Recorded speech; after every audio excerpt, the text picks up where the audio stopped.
Hi friends, episode review చూద్దాము. దాంట్లో చాలా విషయాలు ఉన్నాయి. మరి భరణి గారు వెన్నుపొడి పొడిచాడా ఇమ్మానియేలు, మరి అమ్మ ఏమో నామినేట్ చేస్తే కొడుకేమో బయటికి పంపించాడు భరణి గారిని. భరణి గారు బాధ అంతా కూడా ఇమ్మానియేల్తో చెప్పుకోవడం తప్ప, అది ఒక ఆయుధంగా మలుచుకొని భరణి గారికి ఎవిక్షన్ పాస్ అనేది ఉపయోగించలేదా? నేను రీజన్ అదే చెప్తున్నాడు. నెక్స్ట్ వచ్చి బాండింగ్స్ ఎవరికి లేవా, లైవ్లో ఎవరినెవరిని ఓదారుస్తున్నారు, నాన్న ప్లేస్ ఎవరు తీసుకున్నారు అక్కడ తనుజ దగ్గర, దివ్య ఎవరిని క్వశ్చన్ చేసింది, ఆన్సర్ ఎలా వచ్చింది, అమ్మ కొడుకులు ఏం ప్లాన్ చేస్తున్నారు, ఇవన్నీ కూడా మనం మాట్లాడుకుందాం. ఫస్ట్ టైం మన ఛానల్ చూస్తున్నారు, సబ్స్క్రైబ్ చేయండి, లైక్ చేయండి, షేర్ చేయండి. దీపావళి రోజున సబ్స్క్రైబ్ చేయండి, లైక్ చేయండి. అందరికీ దీపావళి శుభాకాంక్షలు, మీకు మీ ఫ్యామిలీ అందరికీ, మాకు మా ఫ్యామిలీ తరఫున. Okay friends, thank you.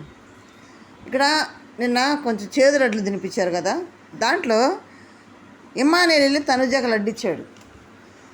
Immanuel తనుజాకి చేదు ఇవ్వడానికి ఏం రీజన్ చెప్తున్నాడు, నాకు వెన్నుపోట పొడిచింది అన్నాడు. వెన్నుపోట అదొకటాను. Night time Emmanuel, Demon, Rithu Emmanuel దగ్గర ముచ్చట్లాడుతుంటే తనుజ పెద్దగా అరిసింది. ఆ గట్టిగా అరుస్తావేందని తెల్లారి అడిగాడు. తెల్లారి అడిగినప్పుడు మరి మాకు డిస్టర్బెన్స్గా ఉంది, అందుకే అరిసి నిద్ర పడుతుంది, అప్పుడు మీరు అరుస్తున్నారంటే అప్పుడు బిగ్ బాస్ చెప్పాడు. బిగ్ బాస్ ఇమ్మానియేల్ గుసగుసలాడొద్దని చెప్తేనే తనుజ లేచి అరిసింది తప్పితే బిగ్ బాస్ చెప్పకుండా తనుజ ఓన్గా లేచేం అరవలు అక్కడ. అప్పుడు 2 సార్లు చెప్పాడండి బిగ్ బాస్. మరి బిగ్ బాస్ను కదా అరవాల్సింది ఇమ్మానియేల్, తనుజను ఎందుకు అరుస్తున్నాడు? తెల్లారి వచ్చి తనుజ నువ్వు నన్ను ఎందుకు అరిసావు, అరిసావు పెద్ద రాత్రి వచ్చి అంటాడు. నా నిద్ర పడుతుంది, నాకు డిస్టర్బెన్స్ కలిగింది, అరిసాను అన్నది.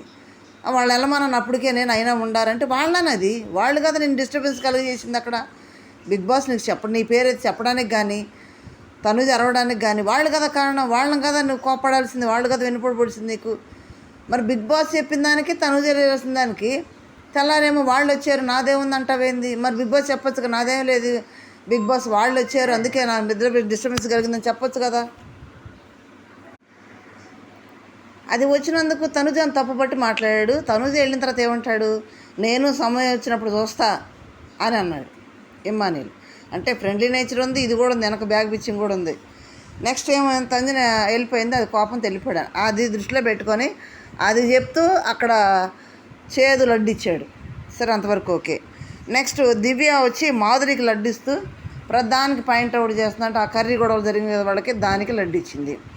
నెక్స్ట్ తనుజ కళ్యాణ్కి ఇస్తూ నేనేంటో కళ్యాణ్కి క్లారిటీ ఉంది, కళ్యాణ్ ఏంటో నాకు క్లారిటీ ఉంది, మేమిద్దరం ఏంటో ఆడియన్స్ క్లారిటీ ఉందంటే వాళ్ళు స్కోర్ ఇచ్చారు కదా 50-50గా, అందుకని స్కోర్ ఇచ్చారు కాబట్టి వాళ్ళకి క్లారిటీ ఉంది అని థర్డ్ పర్సన్ ఏం చెప్పినా నువ్వు వినకు అని అంటుందంటే. ఎందుకంటే అక్కడ వీడియో చూపించారు తనుజాకి, వీడియోలో మాధురి గారు, రమ్య వీళ్ళందరూ మాట్లాడుకుంటున్నారు కదా, కళ్యాణ్ ఇట్లానే మాట్లాడుకుంటున్నారు కదా, తనుజ తెలిసి కూడా చేతులు వేయించకూడదు అన్నారు. దాని గురించి ఎవరేం చెప్పినా నేను వద్దు, మన ఫ్రెండ్లీగా ఉందాము, ఇంకా నేను అక్కదమ్మడం అనలేదు. ఇప్పుడు దాకా ఆ ట్రాక్ని నడిపోయిన అక్కదమ్మడం మరీ చణాలంగా ఉంటుంది, అట్లా రీతు ప్రశాంత్ లాగా ఉంటుంది, దరిద్రంగా ఉంటుంది. అందుకని ఫ్రెండ్లీగా ఉంటూ ముందుకు కొనసాగితే పర్లేదు. అది అందరి ఫ్రెండ్లీగా ఉందాం మనం, ఎవరేం చెప్పినా వెనకని ఒక సజెషన్ అయితే కళ్యాణ్కి ఇచ్చింది.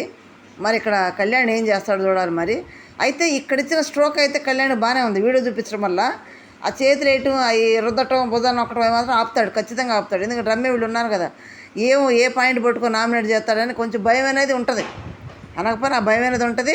ఈ చేతులు వేయటాలు, చేతులు నొక్కటాలు, ఓదార్పు యాత్రలు అనేది బంద్ చేస్తాడు అనుకుంటున్నాను నేను కళ్యాణ్. ఓకే, ఇదైతే స్ట్రోక్. నెక్స్ట్ ఆ గేమ్లు ఆడారు సరదాగా, పండగ రోజు అందరిని ఖుషి చేశారు. వీడియోలు వచ్చినాయి, సంజన పిల్లలు ఇద్దరు చాలా ముద్దుగా ఉన్నారు. పిల్లలు ఏడ్ చేసింది పిల్లల్ని చూడంగానే. అక్కడ ఇమ్మానియేల్ ఏమో బాగా ఆడుతున్నామని వాళ్ళ తమ్ముడు బూస్ట్ ఇచ్చేసాడు. అట్లా డెమాన్కి వచ్చిందంట, వాళ్ళ అమ్మ పాపం ఏడుస్తూ మాట్లాడుతుంది. ఎట్లా దూరంగా ఉన్నారు కాబట్టి బాధే కదా. అట్లా కళ్యాణ్కి వాళ్ళ అమ్మ వీడియో కాల్ ఇవన్నీ కూడా బాగానే ఉన్నాయి. పండగ రోజు పాపం వాళ్ళని కనపడటం, అమ్మ నాన్నతో మాట్లాడుకోవడం బాగానే ఉంది. నెక్స్ట్ వచ్చి ఇమ్మానియేల్ గారు భరణిని నామినేట్ చేయడం అస్సలు నచ్చలేదు. నామినేట్ చేయడం అంటే ఎట్లా అంటే పౌరాస్త్రం ఉపయోగించడం అనేది, ఉపయోగించకపోవడానికి కారణం ఏంటంటే 2 వారాల ఆట ఉంది కానీ తర్వాత నాకు ఆట కనిపించలేదు భరణి అన్నది, అందుకని నేను ఉపయోగించను, రాముకు ఉపయోగిస్తాను అన్నాడు. రాము ఆట ఏం చూశాడు 2 వారాల తర్వాత? రాముతో పాటే సమానంగా రెడ్ టీంలో ఆడాడు కదా భరణి గారు కూడా. మరి రెడ్ టీంలో ఆడినా కూడా ఫస్ట్లో ఉన్నాడు కదా, హౌస్లో సేవ్ అయ్యి కూడా ఫస్ట్లోనే సేవ్ అయ్యారు కదా. మరి రాము కంటే భరణి తక్కువ ఆడింది ఏంది అంటే భరణి గారు ఏదైనా బాధ వచ్చినా, ఇప్పుడు తనుజ దివ్య వచ్చిన దగ్గర నుంచి మీ చెల్లి వచ్చింది కానీ తనుజ దూరం ఉండటం, బాధపడటం, అది ఆయన భరించలేకెళ్ళి ఇమ్మానుయేల్ అని కొంచెం ఫ్రెండ్లీగా ఉంటాడు కాబట్టి అన్నాను అనుకుంటా ఇమ్మానుయేల్తో షేర్ చేసుకునేవాడు. అక్కడ ఎవరి బాధలైనా ఒకడొకరు షేర్ చేసుకుంటారు కదా, షేర్ చేసుకునేవాడు. దానికి ఏదైనా సొల్యూషను ఇమ్మానుయేల్ చెప్పాడు ఇలా చేయన్న అనేవాడు, అలా చేసేవాడు. అట్లాగే దివ్య అప్సెట్ అయినా మళ్ళీ ఇమ్మానుయేల్ చెప్పేవాడు, ఇమ్మానుయేల్ మళ్ళీ ఏదో సొల్యూషన్ చెప్పాడు. ఇదంతా ఏమైందంటే భరణి గారు వాళ్ళ బాధ అంతా కూడా అక్కడ చెప్పడం వల్ల ఇమ్మానుయేల్ ఏమైందంటే అరే అన్న ఈ బాండింగ్లో ఉండిపోతున్నాడు, దీంట్లో ఉండిపోయి మైండ్లో అదే పెట్టుకుని ఆలోచిస్తున్నాడు కదా, గేమ్ మీద కాన్సన్ట్రేషన్ చేయట్లేదు అన్నట్టు తను ఊహించుకున్నాడు. గేమ్ మీద కాన్సన్ట్రేషన్ చేయకపోతే అన్ని సేవ్ జోన్లో ఫస్ట్ ఉండరు. 5 గేమ్లు ఆడి ముందు గేమ్లు ఆడారు, 2 సార్లు కెప్టెన్ కంటెండర్ అయ్యాడు. ఆ ఫస్ట్ వాళ్ళు టార్గెట్ చేసి బట్టి రీతు చేయబట్టి అక్కడ అవలేకపోయాడు. మరి ఇవన్నీ ఉన్నాయి కదా, అంటే గేమ్ ముందు ఈ బాండింగ్ అనేది ప్రతిదీ వెళ్ళి ఇమ్మానుయేల్తో షేర్ చేసుకోవటం భరణి గారు ఇమ్మానుయేల్కి చులకనైపోయాడు. భరణి గారు ఏదైనా బయట కూడా చూడండి, కుటుంబ విషయాలు వేరే వాళ్ళతో చెప్పుకున్నారనుకోండి, అదేదో వీళ్ళ బాధతో చెప్పుకుంటే వాళ్ళు చులకనగా తీసుకునే ఛాన్సెస్ ఉంటాయి. బయట జరిగిందంటే హౌస్లో కూడా అదే జరిగింది సేమ్. తన బాధ దివ్యతో బాధ అయినా సరే, తనుజతో బాధ అయినా సరే, వీళ్ళు బయట నుంచి వచ్చిన వాడు వైల్డ్ కార్డ్స్ ఏలెత్తి బాండింగ్లో ఉన్నావు, సేఫ్ జోన్లో ఉన్నావు, సేఫ్ గేమ్ ఆడుతున్నావు అని నొక్కి నొక్కి నొక్కి నొక్కి నొక్కి అంటుంటే ఆ భరణి గారు తట్టుకోలేక ఇమ్మానుయేల్తో డిస్కస్ చేస్తుంటే బాధతోటి, తర్వాత తన బాధని ఎందుకు వీళ్ళకి ఎన్నిసార్లు చెప్పాలి, ఏం బాండింగ్ ఉంది, నా ఆట ఆడుతున్నాను కదా, నా ఆట ఉంది కదా, ఆట చూడకుండా ఇదే ఎందుకు చూస్తున్నారని కూర్చొని ఆలోచించటం. ఇదంతా కూడా ఇమ్మానుయేల్కి ఏమనిపించిందంటే ఆ బాండింగ్ జోన్లోనే ఉన్నాడు, వాళ్ళిద్దరి గురించి ఆలోచిస్తున్నాడు, వాళ్ళిద్దరు గెలవాలి, వారిద్దరు ఆడాలని అదే ఆలోచిస్తున్నాడు కానీ గేమ్ మీద కాన్సన్ట్రేషన్ చేయలేదనేది ఇమ్మానుయేల్ ఆలోచన. అదే విధంగా బయటకు కూడా అదే వెళ్ళిపోయింది, బయట ఆడియన్స్ కూడా అదే అనుకున్నారు. నెక్స్ట్ ఏంటంటే ఇమ్మానుయేల్ బాండింగ్ బాండింగ్ బాండింగ్ అంటున్నాడు. ఇమ్మానుయేల్కి బాండింగ్ లేదా? ఇమ్మానుయేల్కి బాండింగ్ లేదా? వాళ్ళ అమ్మ బాండింగ్ లేదా? మరి వాళ్ళ అమ్మ కోసం క్యాప్టెన్సీ కూడా సాక్రిఫైస్ చేశాడు కదా, అది బాండింగ్ కదా. తర్వాత ఇమ్మానుయేల్ ఒక స్కిట్ రూపంలో ఏదో ఒకటి రోజుకు 2 స్కిట్లో ఏదో ఆడుతున్నట్టు పాడుతున్నట్టు ఎంటర్టైన్మెంట్ చేస్తూ ఆ ఎంటర్టైన్మెంట్లో ఎవరిని ఇన్వాల్వ్ చేస్తున్నాడు, ఈ బాండింగ్ సంబంధించిన బాండింగ్స్నే హైలైట్ చేశాడు. నాన్న కూతురు, కూతురు నాన్న, మా మామ మీ కూతురు ఫోన్ ఇయ్యి, ఇట్లా స్కిట్లో భాగంగా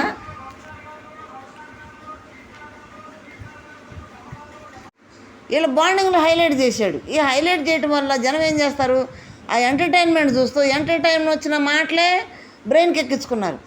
వాళ్ళ బాండింగ్ని హైలైట్ చేసి బయట ఎక్కువగా పంపించిందే ఇమ్మానుయేల్ ద్వారా ఆ బాండింగ్ని అంత ఆడియన్స్లోకి వెళ్ళడానికి అవకాశం కలిగింది. అక్కడ ప్రతి స్కిట్లో ఇప్పుడు చెల్లెనో అన్నానో అక్క మామయ్యనో కూతురనో ప్రతి దాన్ని తనుజతోటి కామెడీ చేస్తా కూడా బాండింగ్గా నిలబడి చేయటం, ప్రతిదానికి కూతురు తండ్రి అని. ఇది బాగా బాండింగ్ బయటకు వెళ్ళిపోయింది, బాగా ఆడియన్స్ మైండ్లో దూసిపోయింది. బాండింగ్ అనేది ఇంత హైలైట్ అవ్వడానికి ఇమ్మానుయేలే కారణం. దానికి నిన్న కూడా నన్నని గోంగార్చిద్ది తనుజ అంటున్నాడు. నిన్న కూడా తను ఎంటర్టైన్మెంట్ చేస్తున్నాడా లేదంటే ఇలా బాండింగ్నే హైలైట్ చేసి బయటికి పంపించాడంటే రెండు జరిగినాయి. ఆడియన్స్ కూడా అదే బుర్రలోకి ఎక్కించుకున్నారు. ఆయన ఆట ఆడినా కానీ ఆ ఆటలన్నీ కూడా ఒక మూలకి వెళ్ళిపోయినాయి బాండింగ్ వాళ్ళు. దానికి కారణం సేఫ్ గేమ్ ఆడుతున్న ఇమ్మానుయేలే కారణం దానికి ఒకటి. నెక్స్ట్ వాళ్ళ అమ్మ కోసం కెప్టెన్సీని త్యాగం చేశాడు కదా, అది బాండింగ్ కదా. మరి నైట్ టైం కూర్చొని జరిగిన విషయాలను డిస్కస్ చేస్తాడు అమ్మ అది ఇది అని. తర్వాత ఆ ఎల్లో టీంలో ఆడతా కూడా సంజన మరి రెడ్ టీంలో ఉండే ఇమ్మానుయేల్ హెల్ప్ చేసింది కదా, అది బాండింగ్ ఉండబట్టే హెల్ప్ చేసింది. మరి అది బాండింగ్ కదా, అది బాండింగ్. మరి ఆ బాండింగ్ అవునా కాదనేది మీరు కామెంట్ చేయండి, ఆడియన్స్ ఆలోచించుకోవాలి అది. నెక్స్ట్ శ్రీజ కళ్యాణ్ ఉన్నారు. మొన్నటిదాకా వాళ్ళ అన్నాజీళ్ళు వాళ్ళ బాండింగ్ లేదా? ప్రియా ఉన్నప్పుడు ప్రియా కళ్యాణ్ తమ్ముడు వాళ్ళ బాండింగ్ లేదా? ఎవరు బాండింగ్ లేవు అక్కడ. బాండింగ్లు ప్రతి ఒక్కరు బాండింగ్లు ఏర్పాటు చేసుకుంటారు. ఇప్పుడు మాధురి గారు వచ్చారు, అందరూ అక్కని అందరు పిలవట్లేదా? మరి బాండింగ్ గారు కొంతమంది అన్నాను కూడా అన్నారు. మరి వాళ్ళ బాండింగ్లు హైలైట్ కాలేదు. దివ్య బాండి గారిది, తనుజ బాండి గారిది అంత హైలైట్ ఏం చేశారంటే ఇమ్మానుయేల్ స్కిట్లో అట్లా ఇన్వాల్వ్ చేయడం వల్ల ఎక్కువ అయింది. మరి 2 వారాలు తనుజ బాండి గారు మాట్లాడారు, బాండింగ్ ఉంది. దివ్య వచ్చిన దగ్గర నుంచి ఆయనకు మైనస్లు మరీ ఎక్కువైపోయినాయి. ఎప్పుడైతే దివ్య వచ్చి ఫస్ట్ ప్లేస్లో బాండి గారిని పెట్టిందో, ఆ బాండి గారు ఫస్ట్ ప్లేస్లో పెట్టిన దగ్గర నుంచి కూడా బండి గారు అరే నేను తోపు తురుముని ఎక్కువ పెట్టేసింది అన్నట్టు కొంచెం హెవీగా ఆలోచించినట్టున్నాడు. దివ్య ఏం చేసింది, ఆయన మొలవ చెట్టు ఎక్కించింది అంతే. దివ్య సేఫ్ గేమ్ ఆడేసింది అక్కడ.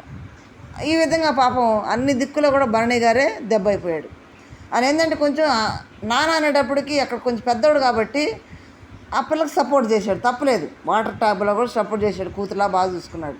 అది మైనస్ అయింది. తన గేమ్ కంటే కూడా ఈ బాండింగ్లో మైనస్ అయింది, ఎక్కువ అయినప్పుడు మార్నింగ్. నెక్స్ట్ ఇమ్మానియల్ కొంచెం కూడా ఎందుకు ఆలోచించలేకపోయాడు. సంజన గారు నామినేట్ చేసింది, ఇక్కడ ఇమ్మానియల్ ఏమో ఎవిక్షన్ పాస్ ఉపయోగించను అన్నాడు, గేమ్ లేదని. ఇక్కడ ఎవిక్షన్ నామినేషన్ చేసిన తర్వాత కూడా సాక్రిఫైస్ చేసింది కదా సంజనాకి ఇమ్మానియల్ భరణి గారు. మరి సాక్రిఫైస్ ఎందుకు గుర్తుపెట్టుకోలేదంటే అసలు సాక్రిఫైస్ చేయాల్సిన అవసరం ఎందుకు వచ్చింది భరణి గారి కంటే రెండు రీజన్లు. ఒకటి, ఇమ్మానియల్ సంజన గారు ఎలిమినేట్ అయ్యి బయటికి వెళ్ళిన తర్వాత ఇమ్మానియల్ భలే ఏడ్చాడంట.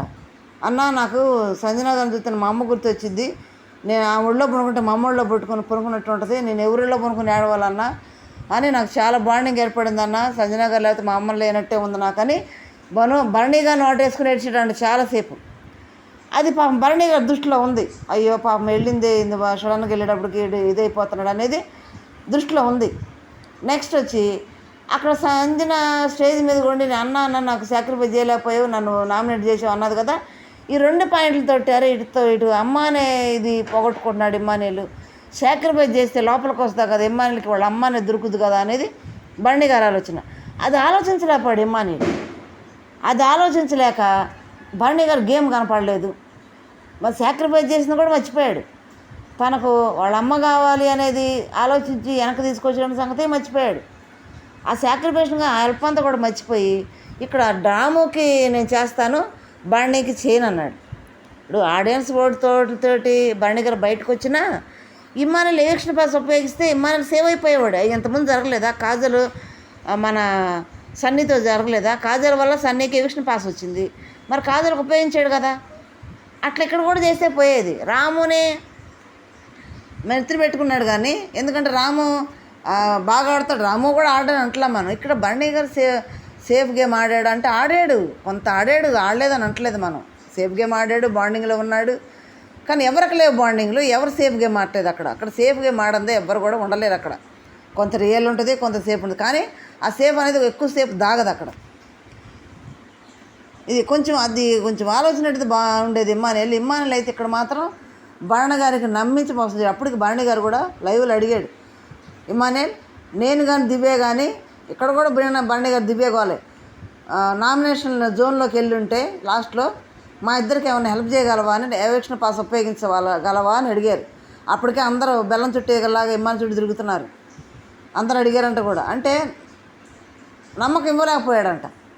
అంటే అప్పటికే నాకు గేమ్ కనిపించట్లేదు అని కూడా అన్నాడంట. అప్పుడు కూడా గేమ్ కనిపించట్లేదు అంటే భరణి గారు ఇమ్మానియల్ ఒపీనియన్ ఏంటంటే ఓపెన్గా ఎక్కువ చెప్పలేదు కానీ దివ్య దగ్గరే ఉంటున్నాడు, దివ్య చుట్టూ తిరుగుతున్నాడు అనేది అందరూ ఒపీనియన్ కూడా. తనుజ కంటే కూడా దివ్య చూసిన దగ్గర నుంచి అది హౌస్ అందరికి ఉంది.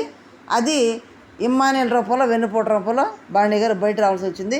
భరణి గారు ఇమ్మానియల్ నమ్మాడు, చాలా నమ్మి అన్ని విషయాలు షేర్ చేసుకున్నాడు. అది అతను ఆసరాగా తీసుకొని తక్కువ చేసుకొని తేలిగ్గా తీసుకొని భరణి గారిని బయటికి పంపించాడు. లేకపోతే భరణి గారు స్టేజ్కి బయటికి రావటం ఏంటి, ఆయనకంటే చిన్నపిల్లలు ఆడున్నారు. అది జరిగింది. నెక్స్ట్ లైవ్లోకి వచ్చేటప్పుడు భరణి గారు వెళ్ళిన తర్వాత ఇక వాళ్ళ కూతురు అసలు వెళ్ళకముందే ఏడ్చేసింది కదా. నాకు సర్వీస్ అడిగి తనుజ ఏమని చెప్పాలనంటే, నేను మా నాన్నకి 3-4 సంవత్సరాల నుంచి దూరంగా ఉన్నాను, ఆ ప్రేమ భరణి గారి దగ్గర నాకు దొరికింది.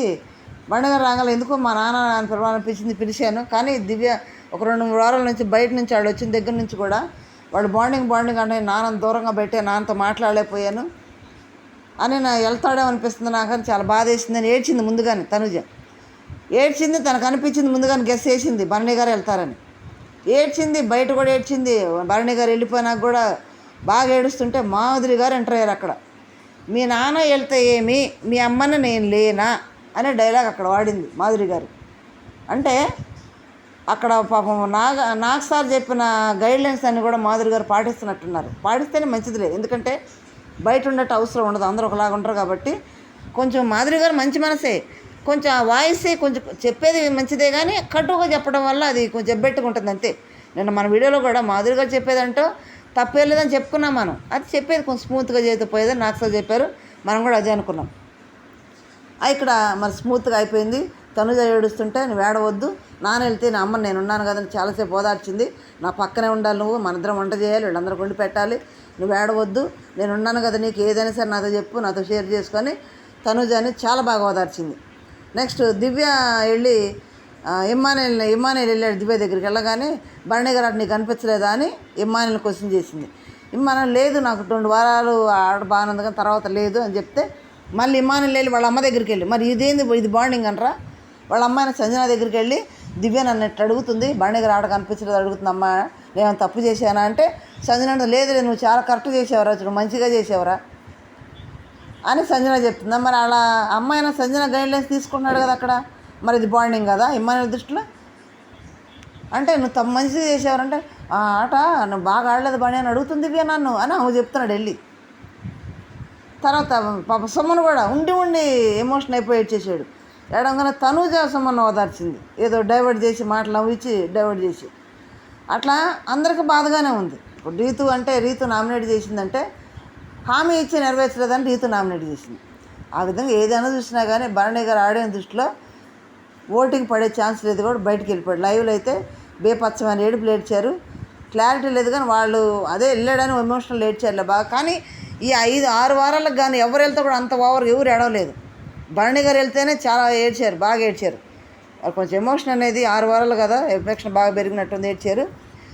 ఇదైతే లైవ్లో జరిగింది. ప్రోమోకి వచ్చేటప్పటికి ప్రోమోలో ఇమ్మాన్లేమో 5 నామినేట్ చేయాలి, ఆయేషా 2 నామినేట్ చేయాలి. ఆయేషా డైరెక్ట్గా రీతునే నామినేట్ చేస్తుంది. అసలు రీతు అంటే ఆయేషా పట్టలేదు, ఆయేషాకి రీతు పట్టలేదు. మధ్యలో డెమాన్, ఈ డెమాన్ కోసం అనుకుంటున్నారు వీళ్ళిద్దరం ఖచ్చితంగా అంతే. రీతునేమో డెమాన్కు దూరం చేయాలని ఆయేషా ఏమో రీతు ఏమో ఆయేషా వచ్చి మా ఇద్దరి మధ్య దూరుతుందని ఆ రీతు గొడవ. ఏమన్నా లవ్ ట్రాక్ పెట్టుకోవడానికే వచ్చేవి నువ్వు అని మొహాన నేస్తుంది, డైరెక్ట్గా నేస్తుంది. ఎందుకని ముందు నామినేషన్ రాగానే అంది కదా, మీ బాండింగ్లో నేను దూరి మరి మీరు కట్ అయితే అయ్యారు, లేదంటే నేనే దూరి కట్ చేస్తాను అంది కదా. దానికి నిన్న రీతుకి ఆయేషా గొడవ జరుగుతున్నా కూడా లైవ్లో మొన్న డెమాన్ వెళ్ళాడు మధ్యలో, మా ఇద్దరి మధ్యలో ఎందుకు వస్తున్నావు, నువ్వు ఎందుకు వస్తున్నావు డెమాన్ క్వశ్చన్ చేసింది. ఆయేషా అయితే వీళ్ళ బాండింగ్లో తగ్గొడితే గురిగట్టలేదు, కానీ ఆయేషాకి మాత్రం బాండింగ్ కావాలి. మరి 3వ రోజు ఏడ్ చేసింది అక్కడ, నాకు ఎవరైనా హెల్ప్ కావాలి, బాండింగ్ కావాలని. కాకపోతే అక్కడ స్ట్రైట్ ఫార్వర్డ్ లాగా మొహం మీద చెప్పేస్తుంది, ఈ యాటిట్యూడ్ నాకు పనికిరాదు అనేది చెప్పేస్తుంది. ఉండాలి రీతుకు తగ్గట్టే ఉంది ఆయేషా కూడా. మరి ఇద్దరు ఎవరో డిఫెండ్లో చూడాలి మనం. ఆ రీతుని డైరెక్ట్ నామినేట్ చేసేసింది. ఇమ్మాన్లేమో కళ్యాణ్ని, తనుజాని, రమ్యాని, దివ్యాని నామినేట్ చేస్తూ ఉన్నాడు. ఇట వాళ్ళ 5 7 మా తర్వాత ఒకళ్ళొకరు నామినేట్ చేసుకోవాలంటే కూడా రాము కూడా ఆడాడు, సాయి శ్రీనివాస్, రాము వీళ్ళు కూడా ఆడారు. మొత్తం 8 మంది నామినేషన్లో ఉన్నారు. అంతే నామినేషన్లు అయితే 5 కదా ఇమ్మానుయేల్ నామినేట్ చేసేది. 5 అయితే ఇమ్మానుయేల్ని దులిపి వదిలిపెట్టారంట డిఫెండ్ చేసుకోవటంలో. ఈయన ఏదో చెప్తాడు, వాళ్ళు డిఫెండ్ చేసుకుంటారు కదా, బేపచ్చమని గొడవ అంట, బేపచ్చమని డిఫెండ్ చేసుకున్నారంట. మామూలుగా ఉండదు ట్విస్టులు. అది పూర్తిగా లైవ్లో అయిపోయినా చూద్దాం. ప్రోమో ప్రకారం ఇది ఉంది. మరి మీ ఇష్టమైన కంటెస్టెంట్ ఎవరో చూసుకొని జాగ్రత్తగా ఓటేసుకోవడానికి ప్రయత్నం అయితే సాయంత్రం ఎపిసోడ్లో చేసుకోండి.